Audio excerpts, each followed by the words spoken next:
It was a jam-packed week of sports this weekend. We had NASCAR and golf again, some basketball with the TBT, plenty of foreign sports. Episode 57. But Brett, you didn't bet a ton because you were a little busy. If you like it, you want to put a ring on it, and that's what you did.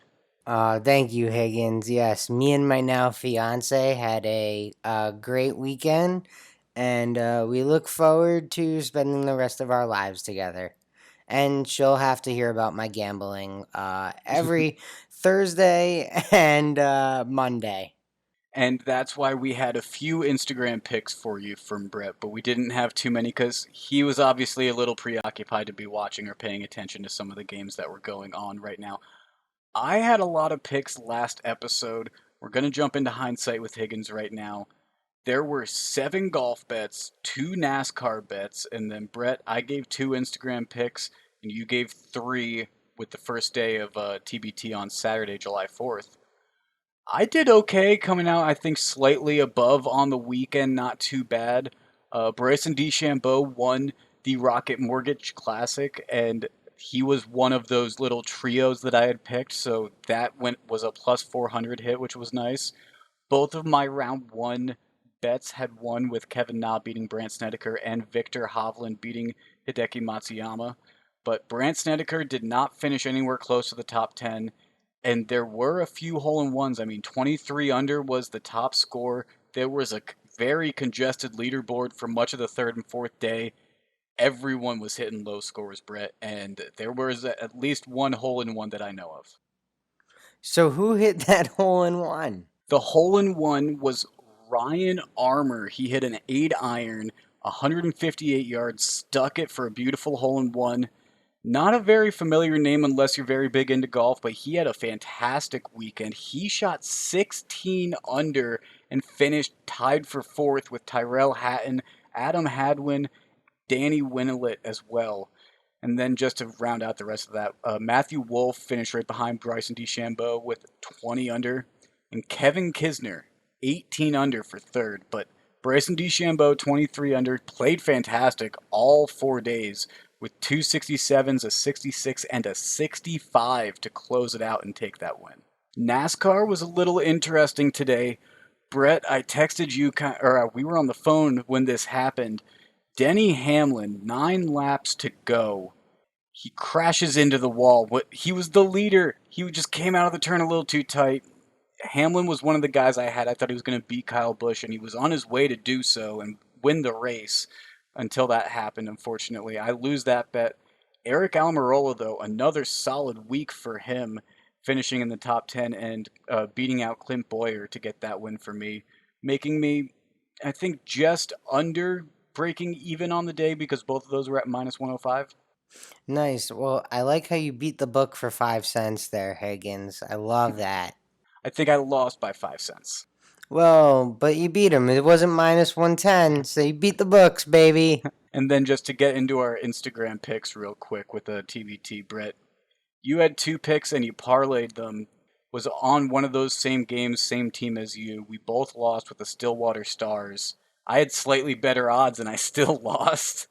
Yeah, they did not play very well. I was also on Team CP3. They won their game, but not by enough.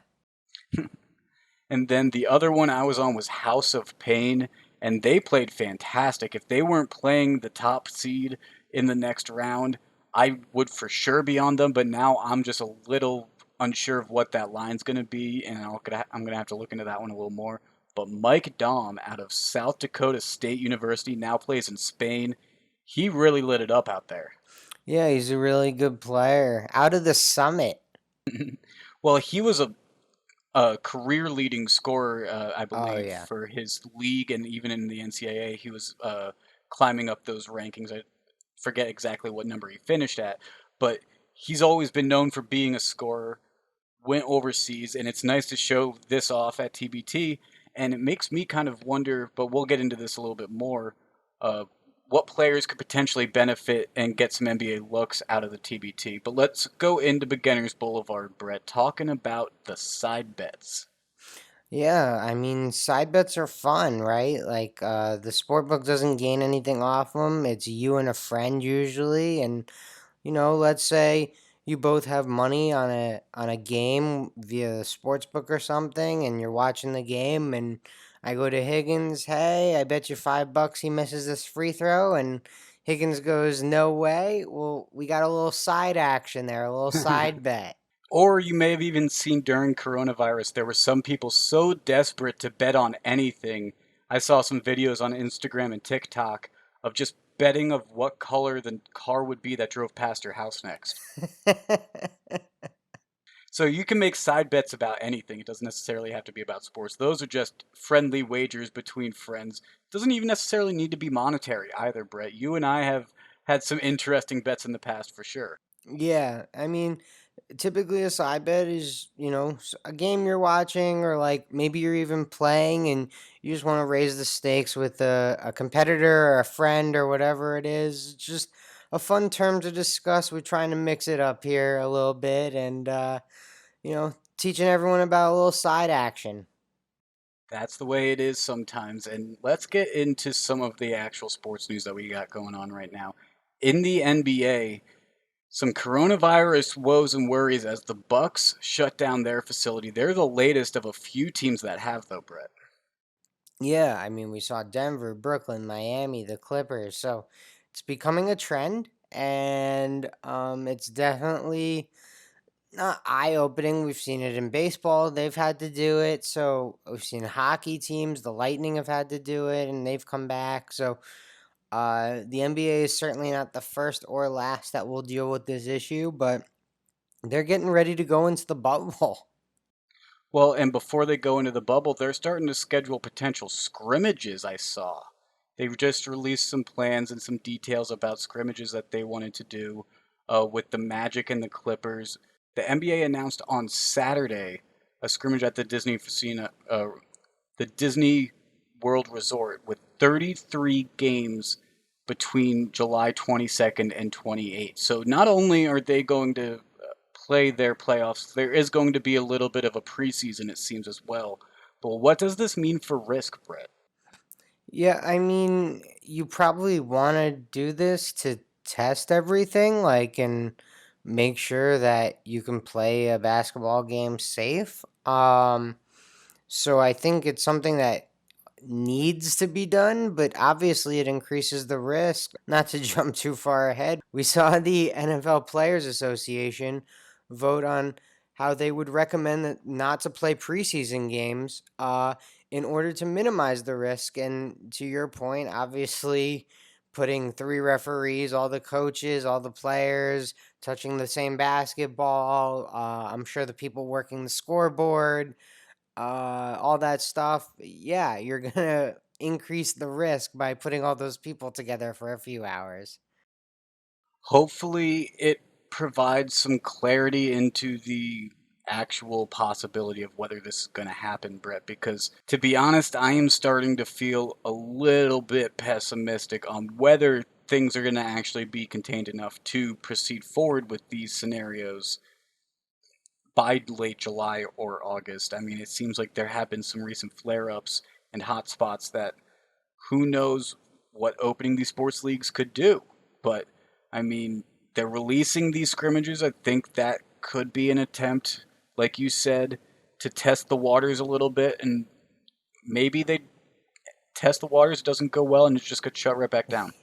Well, asking if we should be playing versus asking if we want to play are two different things. And as we discussed on, was a theme on the last episode, a little cream. I think that applies here too, in the term of want more so than should.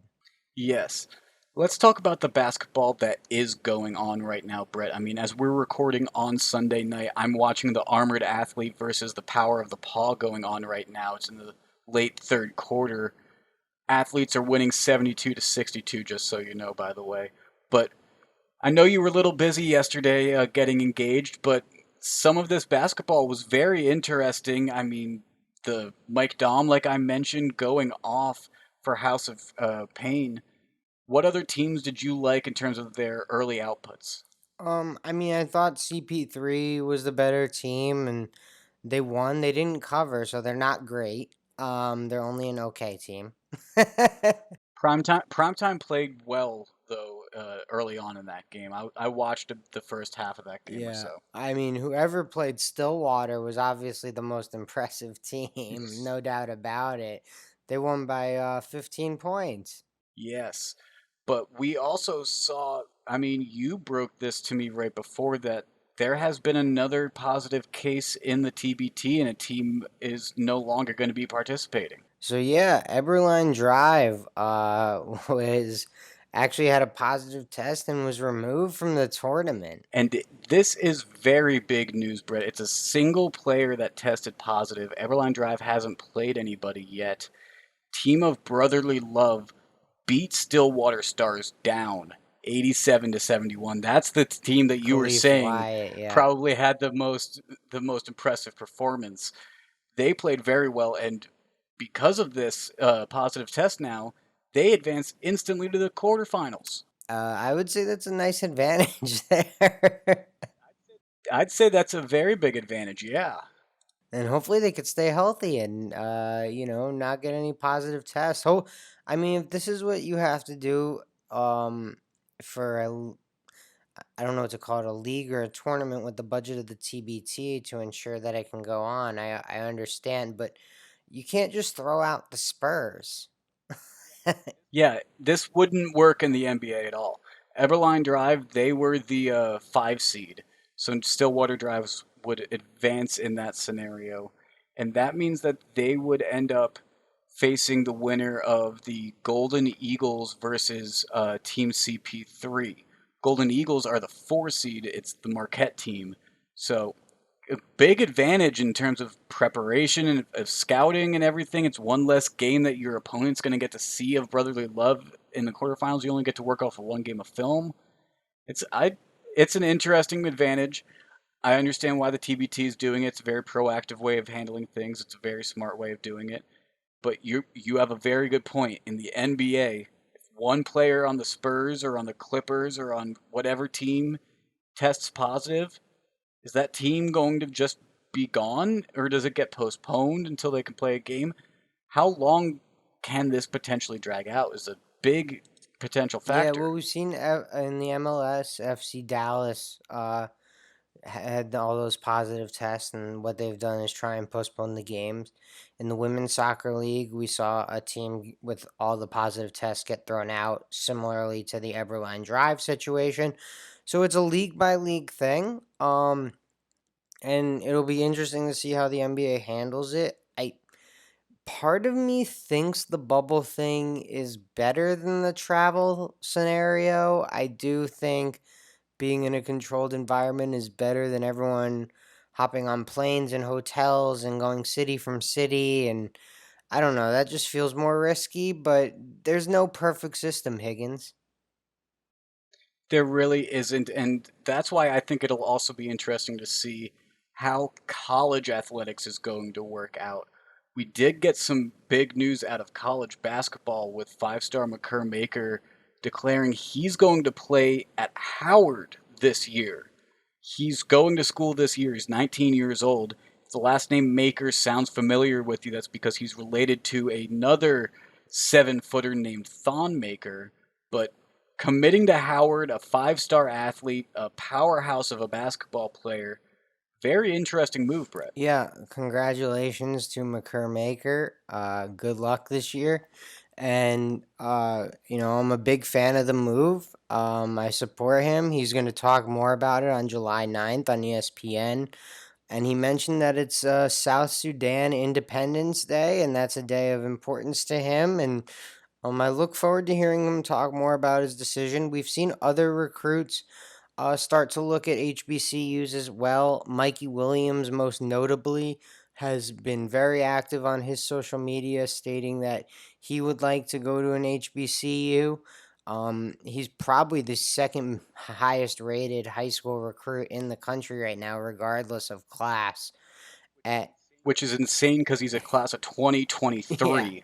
insanely talented kid.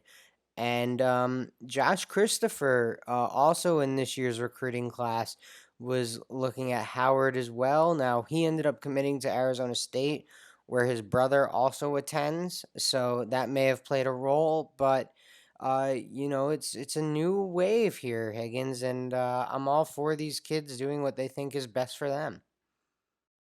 I absolutely think that's a very good move for him. I think he's a 7-footer. He can flourish wherever he wants. And if the coaching and the system and the facilities there he likes and he thinks it can help take him to the next level, then that's the move that he should make. And Howard is a fantastic school academically, so that is obviously a very good decision as well. And you have to factor in those academics as well into this decision as much as you can, honestly. But it is very interesting. You mentioned the Mikey Williams scenario. There's a few other players. There's been some past players in multiple sports that have been from HBCUs. I know of a few football players. Brett, I know you wanted to ask me about the NBA one, but I honestly don't know. So can you please just tell me? Okay, so the last player to be drafted to the NBA out of an HBCU is, drumroll please, Kyle O'Quinn in 2012, Norfolk State. Okay. Okay. That I would not have ever guessed that. I can tell you that right now. I would not have Well, known that. That there is you go. It's a fairly notable accomplishment, and I hope McCurmaker can be next. yes, absolutely. I think we should also transition into the NHL now, though, because there's been some interesting news revolving around their expanded playoff scenario and season and everything. Protocols are being finalized for Toronto and Edmonton, Brett. So it's official, I think. Vegas is out the window. Players and the Board of Governors each still have to vote on it, but it's a 40-page document about Phase 3, which is the training camp, and Phase 4, which is the actual season. And it looks like they're trying to push forward. Yeah, I like you said, I'm nervous about the return of sports. We'll see what happens with the voting, but like it seems like if you're voting at this point with so much uncertainty, wouldn't you just be like, let's pack Nah. it in. When does next season start again? Yeah, Let's just start next season. yeah, I mean, I'm not going to say that that's not my official stance, but I could definitely see that line of thinking, right? I understand both sides of the coin of wanting to play the game that you love and you get paid very well for, and feeling potentially unsafe and wanting to take the proper measures to make sure that you can play under the right circumstances and actually have your season finish if you are going to actually go out and attempt this. Because if the season doesn't finish and this is all for nothing, that could be potential injuries to players. It could be a lot of potential damages in a sense. But the NHL, the Blues had multiple players test positive recently. Not saying how many players, the players did not allow them to disclose that information. Doesn't sound like there were any staff that were involved with that, but there are more and more players testing positive, and I think that's why no player will be penalized for choosing to opt out of this expanded playoff scenario if they want to, and they don't even have to give a reason. But apparently they have to notify teams by Tuesday, 5 p.m. That's a tight deadline. Yeah, I mean, we're seeing players throughout all sports struggling with this. Mike Trout is doing all his drills with a mask on. I'm sure you've I seen it saw on that. social media. Like, so, there's a guy on the Marlins. I'm drawing a blank on his name, but he's had videos come out the last few days. He Purells all his teammates. You have the water guy. You now have the Purell guy. So, you just see all these players taking their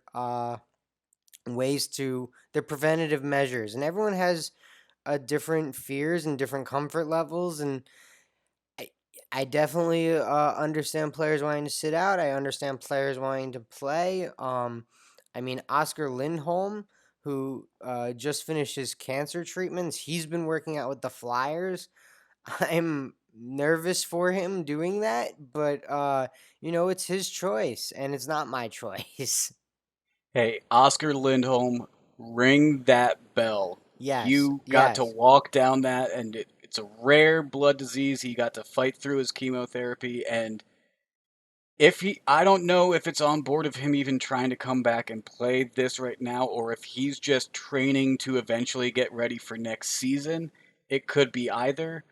Um, Now that he has finished his chemotherapy, hopefully it's a more stable scenario in terms of his health. Obviously, neither of us are doctors. We don't know what his personal health and fitness is like in terms of being able to fight off a virus after something like this. But it is a very positive video to see in terms of him ringing that bell. And Philadelphia, they put that on their Twitter page. That's the video that you saw us overlay right there.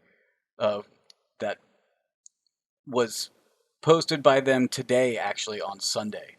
Yeah, no, Oh. that's awesome, and obviously I'm thrilled for him. I just wish he'd stay away from the team facility for his own sake, but uh, 100% happy for him, and he has every right to make whatever decision he wants. Yes. And a last little bit of hockey news. It's not NHL news because this is Belarus hockey over there in Eastern Europe. 7 players suspended over match fixing, Brett. And we're talking about this because as a sports gambler, that is something you care about, either if you're trying to be on the inside of having insider information, which is a risky and illegal thing to do, or just being furious over losing money over fixed games. I mean, I believe 5 of the players were from Belarus and 2 were from Russia. Yeah, I mean, definitely noteworthy. Thank God I didn't bet any Belarusian hockey. I might have to go back and just triple check that I didn't do any late night betting on that league and just maybe file a claim if you found out that you did. But during the investigation, each of the players admitted that they had agreed to exert an unlawful influence on the outcome of the game in exchange for illegal remuneration. That's a quote from the governing bodies that they said in a statement. They all admitted to it, so it's clear cut. But Brett, let's shift into the MLB because more and more players decline to play. Players are testing positive. It's looking more and more risky, and like 60 game season with the playoffs, and is it worth it? I don't think so. It's too Yeah, late. It's too late. I mean, I saw the Freddie Freeman, his wife, posted on Instagram. And you just sit there and you're like, maybe maybe we just pack it in for this year. But I hope we figure out a way to safely play baseball. They're doing it in Korea. It feels like they're doing it in Japan. So, I mean, it seems like it can be done, right? It can be done if you properly take care of the coronavirus and actually get through the wave, which America hasn't done. These other countries have actually been able to control. The fact that America's considering just going back to normal right now in terms of the coronavirus and seeing the cases continue to rise is just not a smart plan, in my opinion. Carlos Correa made an interesting statement of his wife and him have an understanding about not going to the salon and getting hair or nails done right now, and it's really just about trying to minimize exposure in general. And for those who don't know, his wife, Daniela Correa Rodriguez, was Miss Texas in 2016.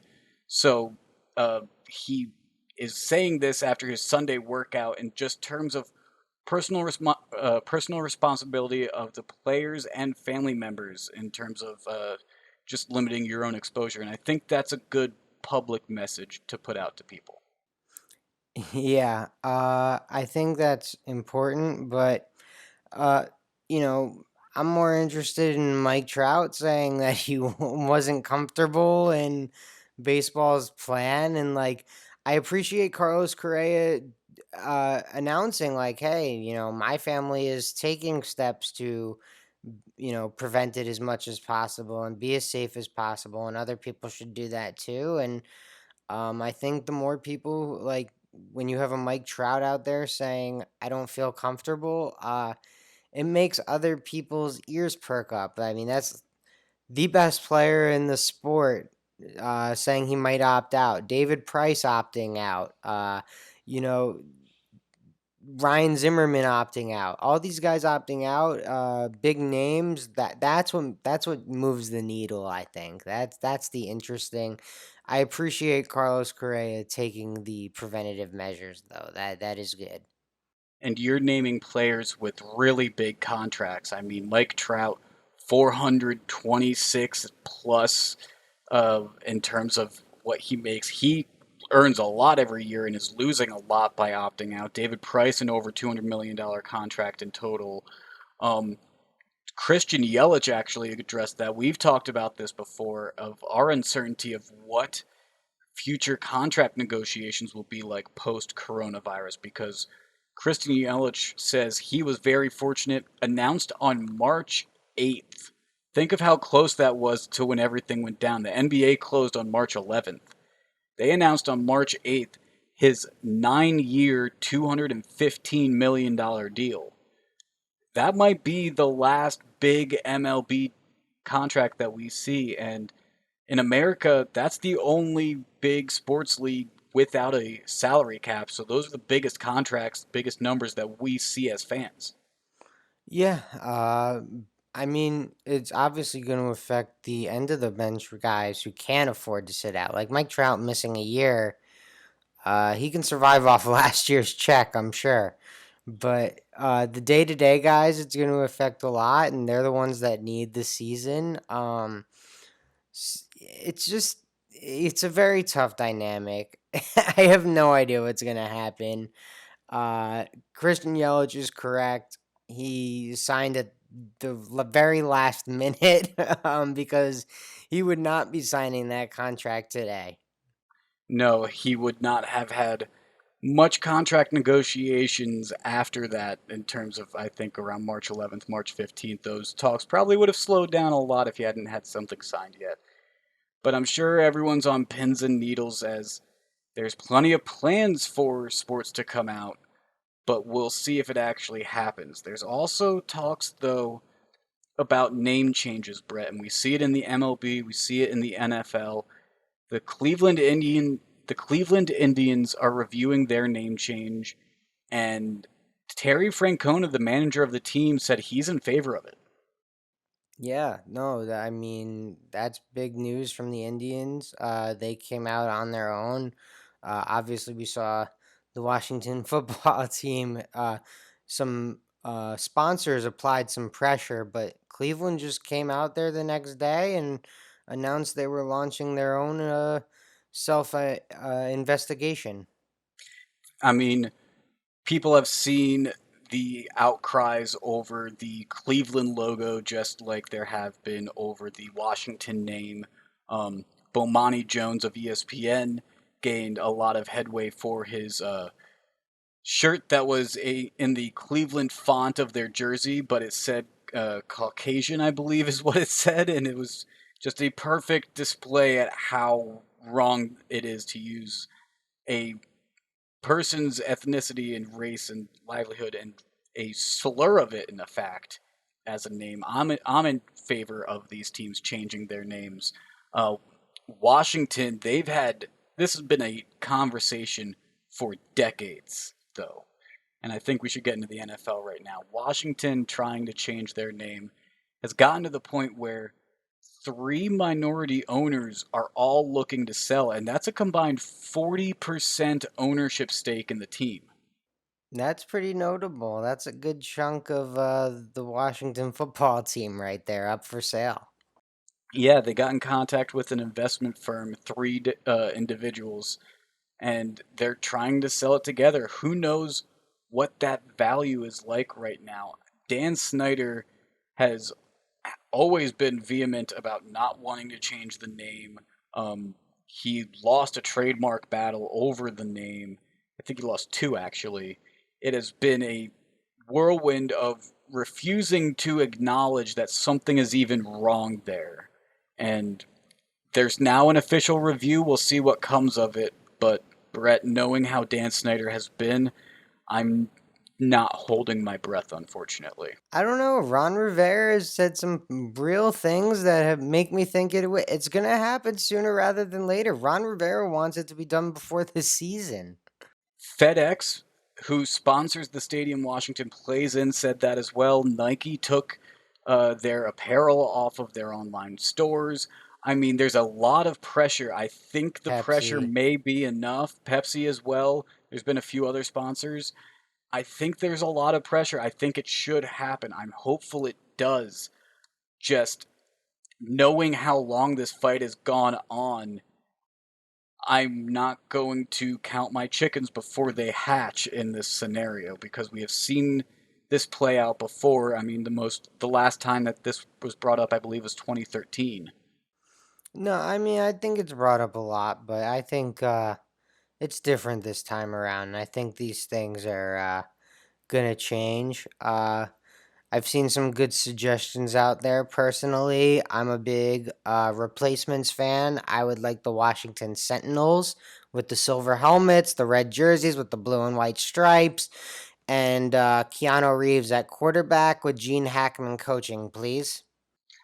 I think maybe they should go for any of the old Washington team names from different sports. Take the Bullets, take the Generals, take anything that has a history in that city that people can rally around and help change the narrative a little bit, to be honest.